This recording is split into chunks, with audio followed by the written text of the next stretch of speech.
Agora, eu queria entrar em um ponto específico da violência, já que o senhor disse que está enfrentando uma certa dificuldade ou estava com o público feminino, eu queria saber se o senhor vai conseguir responder uma pergunta que está difícil para pré-candidatos, seja a qual cargo for, a responderem de forma muito específica, que é violência contra a mulher.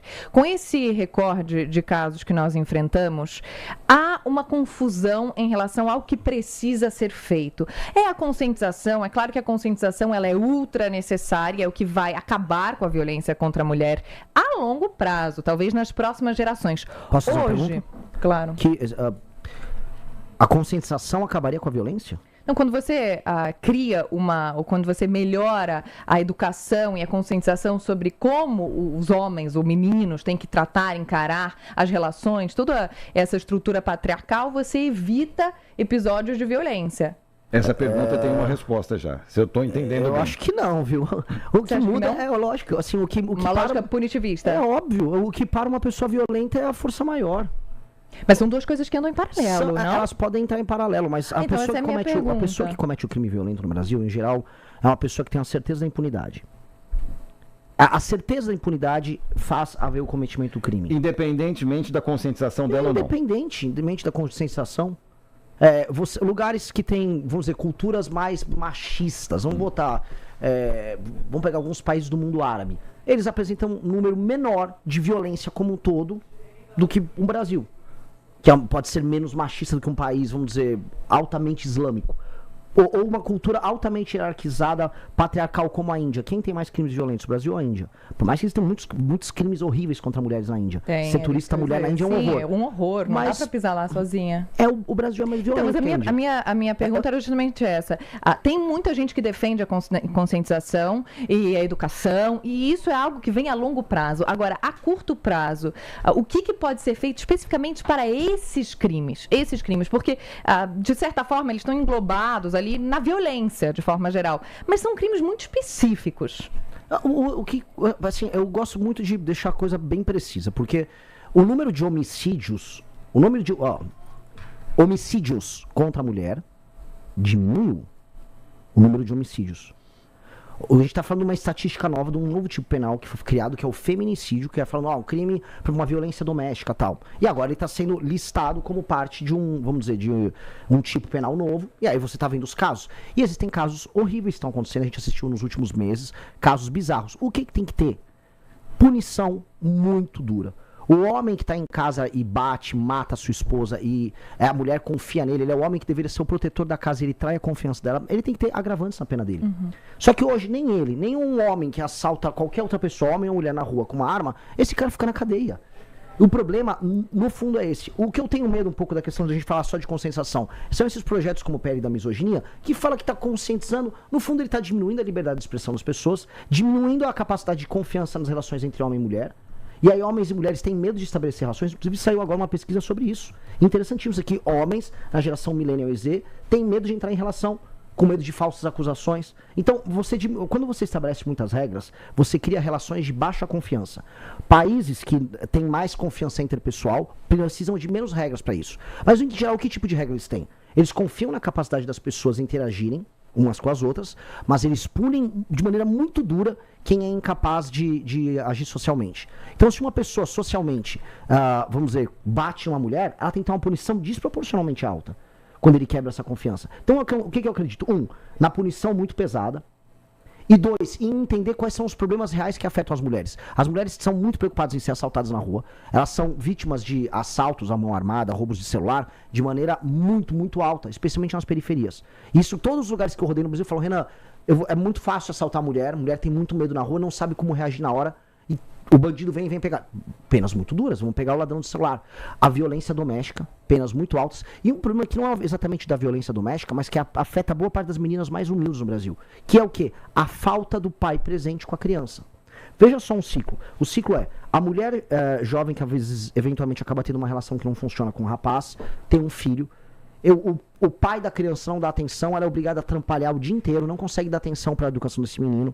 Esse menino, sem a presença masculina, não tem a referência, vamos dizer, de como o homem se comportar. Na escola ele começa a apresentar padrões antissociais. A mãe não consegue cuidar disso, que ela está tendo que ralar para pagar as contas dele. Esse menino depois ele é absorvido pelo crime organizado e você vai criando um ciclo. E qual é o ciclo? É o ciclo da mãe que não teve a presença do marido ou do jovem que ela casou para cuidar da criança. Aquele menino entra pro crime, acaba criando violência contra as mulheres. Ou seja, esse ciclo de perpetuação precisa ser interrompido. E boa parte das reclamações das mulheres é um cara que eu casei, ou o cara que eu namorei, o pai da criança, não paga pensão. Isto são esses 3 problemas que eu listei. A menina que fica fora tendo que trabalhar, tá, que gostaria de ter um colégio em tempo integral, uma boa merenda. O pai pagando a pensão e a violência contra ela, esses são os 3 temas que mais preocupam as mulheres. Eu acho que esses temas eles precisam ser tratados, eles são fáceis de ser direcionados. Quando eu levo isso para um campo de conscientizar, como a ideia do PL da misoginia, eu estou resolvendo assim abstrações, eu estou num castelo, no ar, voando, enquanto problemas reais estão acontecendo. Eu entendi o seu raciocínio, Renan, mas você dá a entender que esse ciclo é obrigatório. Pode não ser, esse ciclo... Não, nunca é obrigatório, nunca é até minoritário. Mas a incidência ele é maior com pessoas mais humildes. Perfeito. E a falta de referência que uma mãe... Vamos colocar aqui, usar essa expressão mesmo. Uma mãe solteira, então, ela não pode ser uma referência positiva. Deixa eu só entender isso. Não, foi isso que eu falei. Tá certo, não, só para entender isso. Não, o que eu tô falando é o seguinte. Nos lugares mais humildes, essa moça que acaba tendo uma relação que não funciona, a maior reclamação dela é o pai da criança que não paga a pensão. E não está presente. Perfeito. E o que as estatísticas mostram? Que a não presença do pai tem um dano para ela, para a criança e para a sociedade colossal. Porque aquele menino ele apresenta notas piores nas escolas e a chance desse menino cair no crime organizado ou cometer delitos é maior do que o menino que teve a presença paterna. Por exemplo, portanto, o maior dano à vida dessa mulher jovem que teve uma criança, que em geral vai estar mais presente nas periferias, nas cidades menores, é a ausência e o desinteresse masculino no filho que ele teve. E este é um problema que nós precisamos endereçar. Esse é um dos maiores problemas brasileiros, as pessoas têm vergonha de falar dele. E esse é o maior problema que atinge as mulheres no geral. Esse é um problema gigantesco, porque é uma mulher que tá ralando, tá trabalhando, tá pegando um ônibus, vai pagar as contas da criança, não conta com o suporte masculino e acaba sofrendo as consequências desse problema. Qual que é a linha na gaveta segurança pública da sua proposta? Imposição da lei e da ordem num país que optou pelo caos nos últimos 30 anos. Houve uma opção política do Brasil pelo caos. E essa opção se deu como uma espécie de um trauma que a gente teve das violações de direitos humanos no período da ditadura militar. A gente teve um período em que houve violações, portanto, não só o legislador, mas a academia na área de direito. Eu fiz faculdade de direito lá na USP, na Sanfran, então tem toda a coisa dos direitos humanos, violações, aquilo gerou um trauma. E aquele trauma, não só na cabeça do legislador, mas nos juízes e nos aplicadores do direito, fez com que a aplicação dura das punições fosse feita com muitas ressalvas, com muito medo. Mas o Renan Santos não nega, né? Não nega que houve, porque há quem diga que não. Não nego. Pelo amor de Deus, não nego. Não sou terraplanista. O que eu sei é o seguinte, o trauma não pode fundamentar a formulação de novas políticas públicas. Eu não tenho nada a ver com o período da ditadura, entendeu? Eu não torturei ninguém, não tenho nada a ver, eu não tava no DOPS. Então, o que eu tenho que fazer eu sei que existem facções criminosas, eu sei que existem facções que fazem ocupação territorial no Brasil, eu sei que todos os dias dezenas de brasileiros são mortos em disputas por essas facções, e eu quero acabar com isso. E eu tenho que estabelecer a autoridade do território do Estado brasileiro sobre seu próprio território. Isso é premissa de um presidente da República. Aquele que não faz isso está em descumprimento da sua função constitucional. Não só o presidente, mas o governador. Isso, ponto.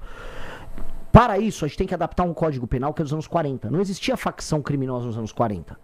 As nossas leis de execução penal também são muito antigas. Então a gente tem que aumentar as penas, especialmente para crimes violentos. Nós temos que diminuir a quantidade de prerrogativas que certos criminosos têm, como, por exemplo, a ideia de progressão penal, as saidinhas. Benefícios. Todos esses benefícios. Dosimetria. Exato. E todos eles têm que cumprir as suas penas de maneira integral. Não há progressão de pena para uma pessoa que pegou uma arma e colocou na cabeça de alguém. Até porque aqui no Brasil a gente naturalizou tanta violência que a gente considera às vezes natural. Não, ele apontou uma arma para mim, roubou o celular, mas ele não atirou. Então tá tudo bem. Num país sério, aquele cara pega 30 anos só porque apontou uma arma. Ele virou um juiz da tua vida, ele decide se vive ou morre. Então, Aumento de penas e aplicação de um conceito que já passou até a legislação agora, similar a ele, que é a aplicação do direito penal do inimigo, que estabelece um status especial para membros de facções criminosas, qualificado como inimigo, em que certas prerrogativas deles são reduzidas, eles passam a ter presunção de culpa e não presunção de inocência, e aí o Estado pode ir para cima para destruir eles, que é o que eu quero fazer. Eu quero, em 1 ano, eliminar as ocupações territoriais no Brasil. Ocupação territorial no Brasil, o presidente da República tem que derrubar em 1 ano. Não pode existir bairro ou cidade no Brasil tomada por facção. Morro, Porto comunidade, Santos, fronteira. Para isso, o senhor precisaria da colaboração de governadores, prefeitos. Mas a beleza de ser presidente é assim: se ele não quiser colaborar, eu boto um estado de defesa no estado dele e eu faço com a polícia. Que é o meu problema com o governador do Ceará, que me processou. Quer colaborar, mano? Vamos colaborar, né? Ah, não quer colaborar? Fica tranquilo, eu boto um estado de defesa, eu assumo o comando da polícia ali junto com as Forças Armadas e eu destruo. Eu vou fazer em colaboração. Quem não quiser colaborar, aí eu faço em colaboração. Agora eu queria falar um pouco sobre esses últimos 12 anos dos seus e do MBL. O senhor já disse que o Lula voltou ao poder depois de erros dos Bolsonaro, de família Bolsonaro, do Jair Bolsonaro, mas o MBL ajudou diretamente a construir o bolsonarismo lá atrás. Qual a sua responsabilidade nisso e o que o senhor faria diferente nesses últimos anos?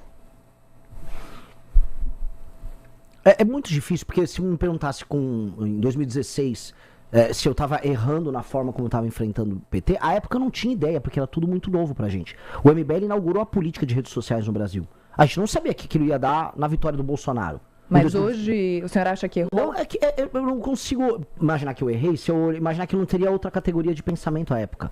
Eu não conseguia pensar assim, nossa, o que eu tô fazendo aqui vai gerar um Bolsonaro. Um exemplo. As pessoas iam nas ruas, nas manifestações que eu chamava em 2016, falar que a gente não tem bandido de estimação, quem tem é o PT. Ora. Anos depois, boa parte daquelas pessoas que estavam comigo nas ruas na Paulista estão aqui falando, não, o Flávio só tá fazendo um filme. Aquelas pessoas se tornaram tudo aquilo que elas criticavam.